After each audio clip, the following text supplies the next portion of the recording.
Oi, gente! Hoje eu vim trazer uma lista para vocês com várias recomendações incríveis de livros de fantasia. Esse vídeo é para quem gosta desse gênero, mas não tá muito afim de entrar numa série de livros. Às vezes tem umas séries gigantescas, ou aquele esquema de pirâmide que vai surgindo mais e mais livros naquela série, mas você tá afim de ler um livro único de fantasia? Eu trouxe aqui para vocês os 10 melhores livros únicos de fantasia, na minha opinião, porque são os meus livros favoritos. Então já prepare aí para anotar as recomendações, curtam o vídeo, se inscreva no canal se você é novo por aqui. Também ativem o sininho para receber notificação quando tiver vídeo novo. Eu vou deixar o link de todos os livros na caixa de descrição, que vocês comprando com o link do canal acabam me ajudando bastante. Se você quer ficar por dentro de promoções de livros, pré-venda de livros, eu compartilho todos esses links lá no meu canal de notícias no Telegram. E se você gosta de clube de leitura, gente, eu leio muitas fantasias com o meu clube de leitura no Catarse. Vocês podem conferir todos os benefícios no link também. A ordem dos livros tá meio aleatória aqui, conforme eu fui fazendo a minha pilha, tá? Então não tá numa ordem de preferência, até porque todos esses livros são meus livros favoritos, gente, não tem como eu escolher qual que é o melhor de todos. A primeira recomendação que eu tenho pra vocês é Tress, A Garota do Mar Esmeralda, do Brandon Sanderson. Esse livro aqui é um livro de aventuras. Nós temos como protagonista do livro a Tress, que é uma garota que nunca imaginou se tornar uma grande heroína e uma grande aventureira. Só que depois que o noivo dela, o menino que ela acaba gostando, acaba sendo mandado pelo seu pai para um lugar bem longe, depois ele não retorna, ninguém mais tem notícias dele, ela resolve sair em busca do que aconteceu com ele. Ela acha que ele tá correndo algum perigo, que ela precisa salvar ele. E até porque ninguém se importa com o menino, coitado, nem a família dele se importa com ele, só ela mesmo pra conseguir salvar ele se ele estiver passando por alguma coisa. E a partir disso a Tress embarca em uma grande aventura por um mundo assim que ela nunca imaginou conhecer. Ela acaba encontrando com piratas, com várias criaturas mágicas pelo caminho, vários personagens inusitados, ela enfrenta vários perigos. É aquele livro assim de grandes aventuras, e com toda a construção dessa personagem, né, vai mostrar a jornada de uma grande heroína que passa a acreditar mais nela mesma, e é uma inversão assim de muitas histórias, né, porque normalmente nos contos de fadas é o príncipe que vai resgatar a princesa, é o cavaleiro que vai resgatar a donzela, e aqui é o contrário, né? Então isso é muito legal e por isso que ele é um dos meus livros favoritos, e ele é ótimo para quem quer começar a ler os livros desse autor. Eu recomendo começar por esse livro, principalmente se você não é muito acostumada a ler alta fantasia. Dá pra você começar por esse livro aqui, porque ele é muito gostoso de ler. Agora, um outro livro super fofinho e leve nesse gênero da fantasia é A Casa do Marcerulho. Nesse livro nós temos como protagonista o Linus. Ele tem 40 anos, é um cara solitário e é aquela pessoa que vive somente pro trabalho, sabe? Ele é workaholic. O trabalho dele é supervisionar orfanatos para ver se as crianças estão bem adaptadas ao local, se elas estão sendo bem tratadas, e daí ele recebe o trabalho de ver um lugar assim ultra secreto. É uma missão assim secreta do governo ali que ele vai ter que verificar as crianças desse lugar. Quando ele chega lá, ele percebe que as crianças não são crianças comuns. São crianças bem diferentes, crianças peculiares. E a partir disso ele vai se aproximando mais desses personagens da Casa do Marcerulho. Vai conhecendo esses órfãos, a forma que eles são criados, por quem que eles são cuidados. E aí ele vai descobrindo também qual que é a real intenção ali do trabalho dele para conhecer essas crianças, porque que é uma missão secreta. E acaba sendo uma história assim muito envolvente, muito aconchegante, muito divertida em alguns momentos. Esse daqui é aquela leitura que te aquece o coração, que você se apega muito aos personagens e que você vai descobrindo alguns segredos assim ao longo da leitura, que é muito legal, gente. Eu recomendo muito, é um dos melhores livros que eu já li. E é uma historinha completinha aqui, super rápida para vocês lerem. Agora, um livro que se tornou um dos meus favoritos esse ano foi A Sociedade Super Secreta de Bruxas Rebeldes. Nesse livro nós temos a Mika, que ela é uma bruxa E ela é uma influencer de bruxaria também na internet, só que no caso na internet ela finge ser uma bruxa, onde na verdade ela realmente é.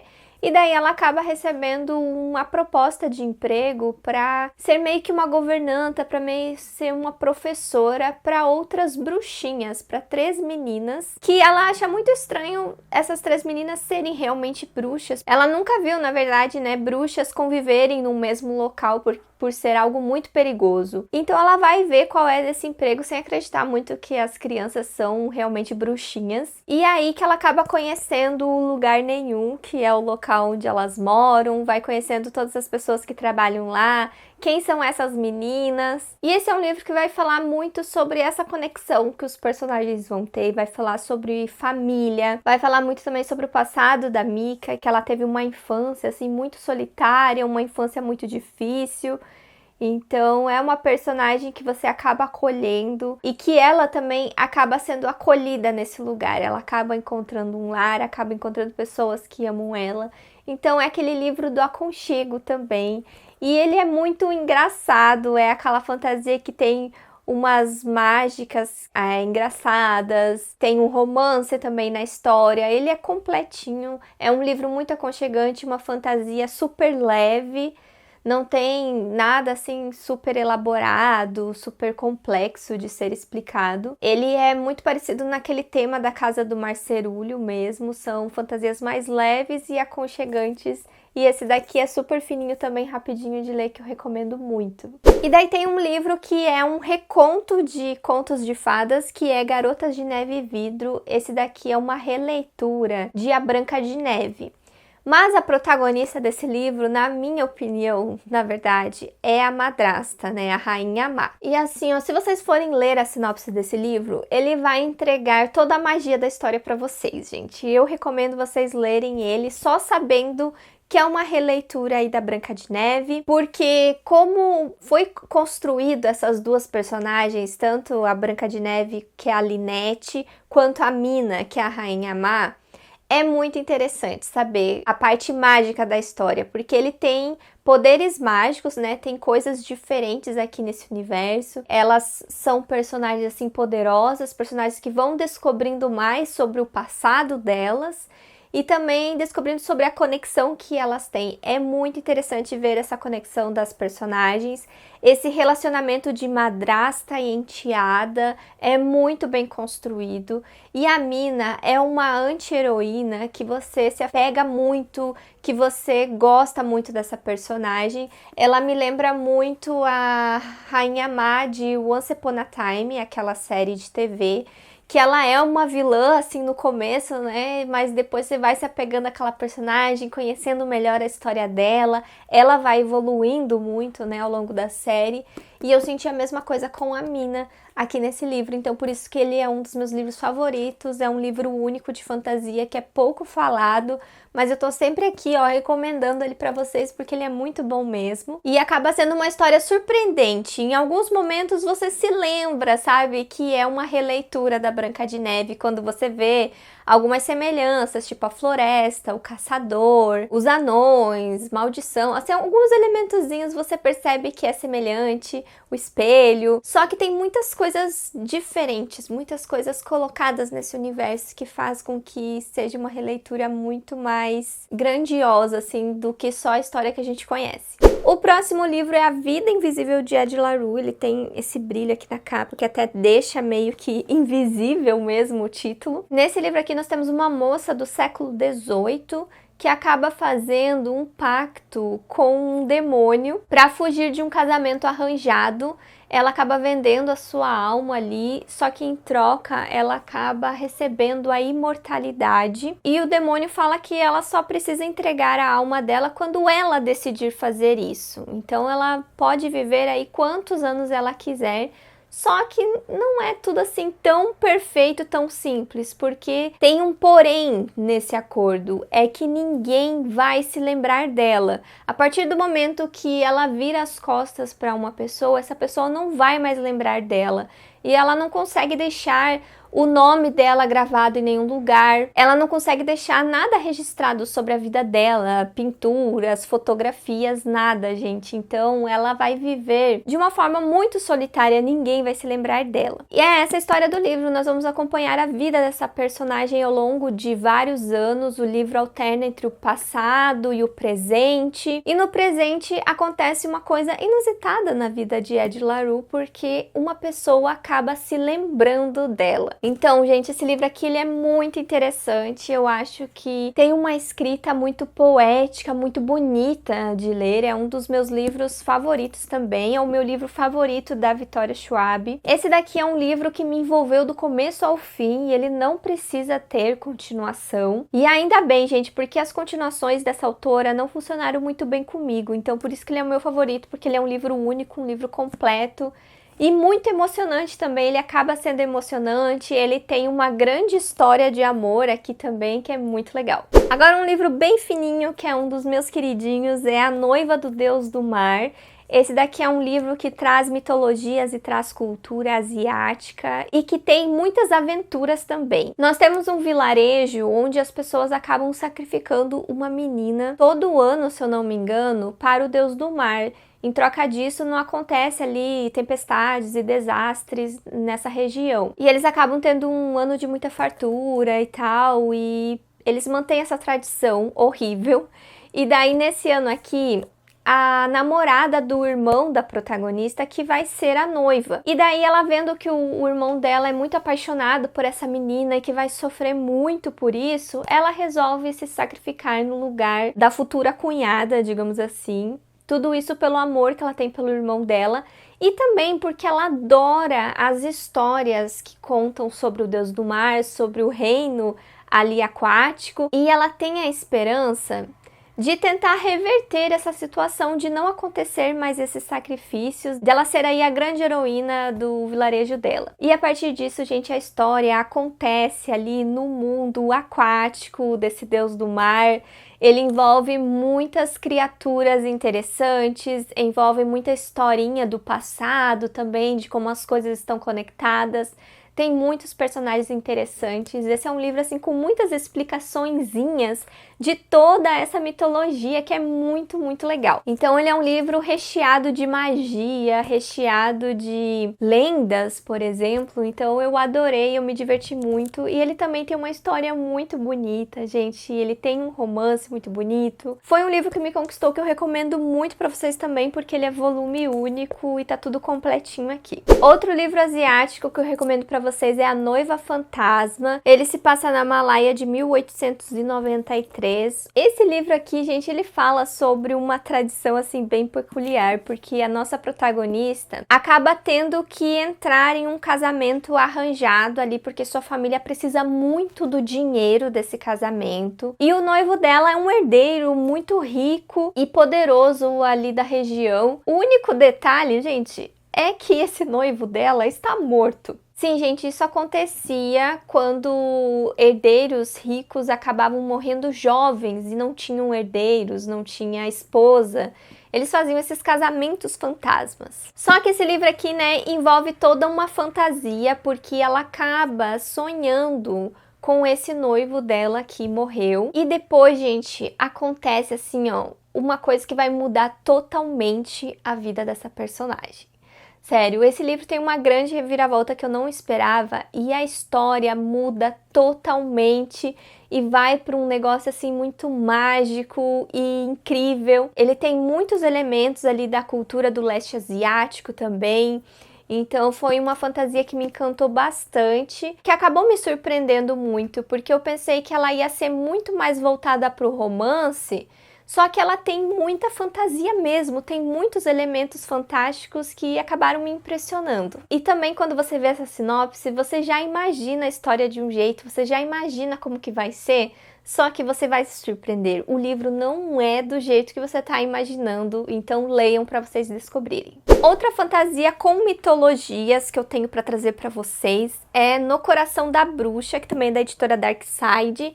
Esse daqui é com mitologias nórdicas. A protagonista desse livro é Angerboda, que ela é uma bruxa que foi punida pelo Odin quando ela se recusou a ensinar magias pro Odin, ou recusou revelar o futuro ali pro deus Odin. Ele ficou revoltadíssimo e baniu ela para uma floresta. Então ela acaba vivendo uma vida isolada ali nessa floresta, mas a vida dela muda quando Loki acaba conhecendo ela e a Angerboda acaba sendo a primeira esposa de Loki. Essa daqui é a história do livro, gente. Nós vamos conhecer essa personagem incrível. Vai falar muito sobre os filhos dela com o Loki, muito dessa questão de maternidade aí, de uma bruxa envolvida com Deus. E assim, ó, é incrível, gente. É incrível a história desse livro. Eu me impressionei bastante. Eu me emocionei também em alguns momentos. Então, gente, ele é um livro repleto de magia, repleto de sentimento. Para quem gosta da mitologia dos deuses nórdicos ou para quem quer conhecer um pouco disso, eu recomendo muito esse livro. Trouxe aqui também para a lista um livro do Stephen King de fantasia, que é Conto de Fadas. Esse daqui é um livro de aventuras e que envolve aí várias releituras aí de contos de fadas. Várias histórias que a gente conhece, por exemplo, o Mágico de Oz, tem muitas referências aqui nesse livro. Nós temos como protagonista um menino de 17 anos que ele acaba fazendo amizade com um vizinho ali, um senhor de idade, cuidando desse senhor, e daí ele acaba descobrindo que esse cara e a casa dele guarda um grande segredo. E quando o senhor acaba morrendo, ele conta esse segredo para o menino. O nome dele é Charlie. E o grande segredo é que a casa possui um portal para outro mundo. E a partir disso que o Charlie acaba explorando esse novo mundo e acaba entrando numa grande aventura ao lado de uma cachorrinha muito fofa. Tem uma cadela aqui que é um pastor alemão que era desse senhor e que acaba se tornando aí a grande companheira do Charlie nessa história. Como vocês podem ver aqui na capa, né, a cachorra e o Charlie aqui, ó, descendo pro outro mundo. E assim, ó, é muito divertido. Eu me diverti muito com esse livro. Ele passa muitos perigos também, que você acaba temendo o pior o tempo todo. E ele é um livro que tem muitos personagens interessantes. O Charlie vai conhecendo muitas coisas ao longo do caminho dele. E é uma jornada de herói também, porque nós temos um menino que acaba se tornando um grande herói na história, então é muito legal ver a evolução dele aqui. E acaba sendo uma fantasia, assim, muito bonitinha, sabe? De aquecer o coração também, que vai falar muito sobre amizade. Eu acho que é um dos pontos chaves aqui da história e que o Stephen King escreve muito bem sobre esse tema aí de amigos. Então eu acabei me encantando muito com esse livro e ele é um livro único também que eu acho que vocês vão gostar. Também não podia faltar nessa lista, gente, O Feitiço dos Espinhos. Esse daqui é uma fantasia muito, muito legal, que me encantou muito desde a primeira página. A protagonista do livro é uma órfã que foi criada em uma biblioteca onde os livros têm vidas, os livros sussurram nessa biblioteca. Eles são livros mágicos muito perigosos, porque se eles se libertam ali das correntes que prendem eles acabam se transformando em monstros. Então o sonho dessa menina é se tornar uma das guardiãs dessa biblioteca e proteger o mundo da feitiçaria. Porque ela viveu, né, aprendendo sempre que os feiticeiros são pessoas cruéis e que a feitiçaria é uma coisa ruim, né, uma coisa do mal. Mas daí acaba acontecendo uma coisa aqui no começo do livro que vai fazer com que a Elizabeth acabe tendo que se aliar a um feiticeiro. E aí ela vai descobrir, vai perceber muitas coisas que ela não sabia. Então acaba sendo muito interessante as descobertas dela a respeito desse universo que a autora criou aqui nesse livro. Tem muitos elementos mágicos, né, tanto sobre a feitiçaria ou com personagens do submundo, assim, que são bem interessantes. Nós temos aqui muitas coisas sobrenaturais na história que acabaram me conquistando bastante. E é uma personagem, assim, meio que inocente no começo, mas depois ela acaba descobrindo tanta coisa e ela acaba, assim, crescendo muito na história. e a interação dela com o Nathaniel, que é o feiticeiro, e também o outro personagem que é um criado dele, assim, bem misterioso, que é muito interessante pra história também, acaba sendo muito legal, assim, a interação desses três personagens. São personagens muito queridos que eu acabei me envolvendo demais, assim, na história. Eu tenho muita saudade desse livro, assim, queria fazer releitura dele, porque ele tem, assim, todos os elementos que eu adoro em livros de fantasia, então por isso que eu recomendo muito pra vocês o Feitiço dos Espinhos. Tem um vídeo aqui no canal falando sobre o Feitiço dos Espinhos, que vocês podem conferir também. Também vou colocar Babel nessa lista, gente. Ele é um livro de volume único que eu li recentemente e fiquei encantada com toda a construção histórica que a autora colocou aqui nesse livro. Ele é uma fantasia muito mais política e histórica do que mágica. É claro que tem, assim, alguns poderes mágicos envolvidos aqui, mas não é o grande foco da história. Nós temos aqui um menino órfão que acaba sendo adotado por um professor que ensina para ele algumas línguas para ele entrar na Universidade de Oxford. E lá nessa universidade ele vai entrar no Instituto de Traduções, ele vai trabalhar com traduções. Ele é um menino chinês que vai estudar isso numa grande universidade na Inglaterra.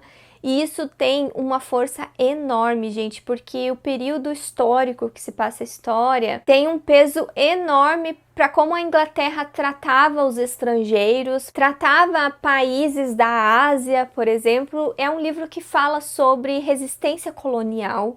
Ele é um livro que vai trazer, assim, uma crítica enorme a respeito disso, vai falar da importância das traduções, das línguas, o quanto ela une muitas coisas. Vai falar também do quanto ali Babel, né, que é esse Instituto de Tradução de Oxford, usa os seus alunos, né, ali para tradução.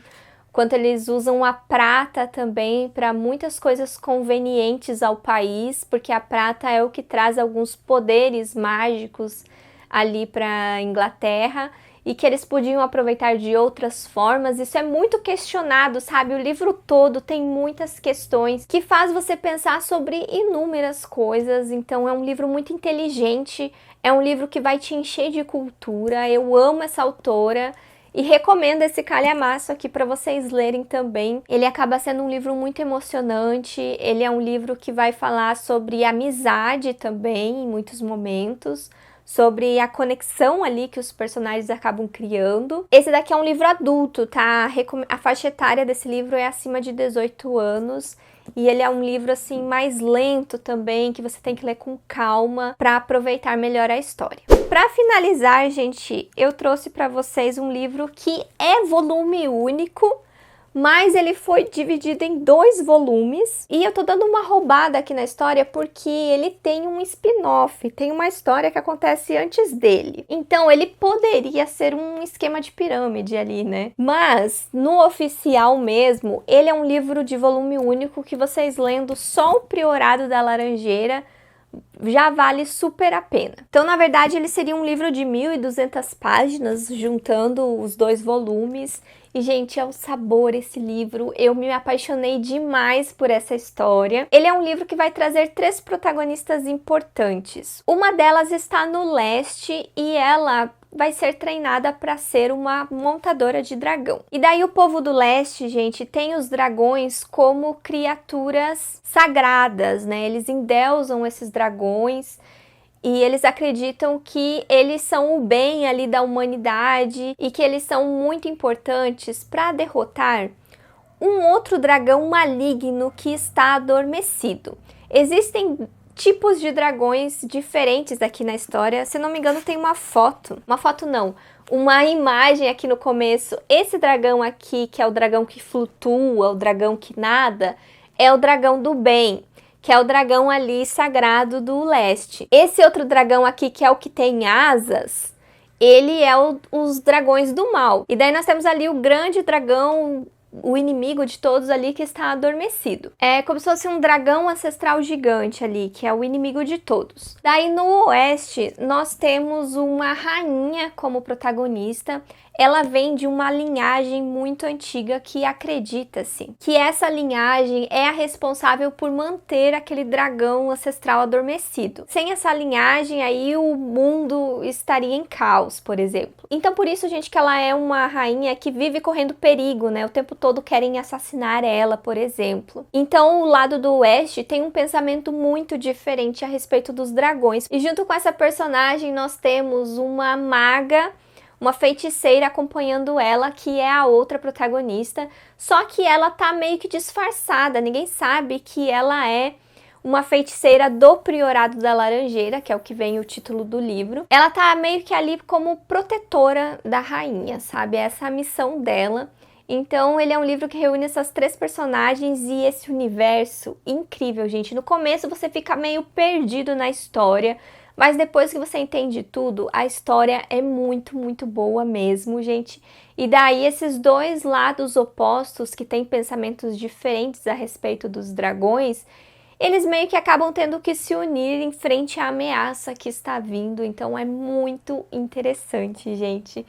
E ele é um livro que tem romance sáfico também. Ele é um livro que traz, assim, muitas cenas de ação, muitas cenas de magia e para quem gosta muito de dragões. Eu acredito que quem gostou de A Quarta Asa vai gostar muito do Priorado da Laranjeira, então eu recomendo bastante para vocês. E essa foi a minha lista, gente, que está, ó, incrível. Vocês precisam conhecer todos esses livros. Você que é fã de livros de fantasia, leiam todos esses livros, por favor, vocês não vão se arrepender, porque eles são incríveis mesmo. Então me conte aqui nos comentários se você já conhece alguma dessas histórias, qual que é a sua favorita também, e qual que você vai pegar aí pra ler, que você ainda não leu, me conte também. Vários desses livros que eu falei aqui pra vocês, tem vídeo aqui no canal, gente, de resenha, então se você se interessou, eu vou deixar o link dos vídeos na caixa de descrição também. E aqui do lado vai ter uma playlist com outras listas de leitura que vocês podem ver aqui no canal e eu vejo vocês no próximo vídeo. Tchau!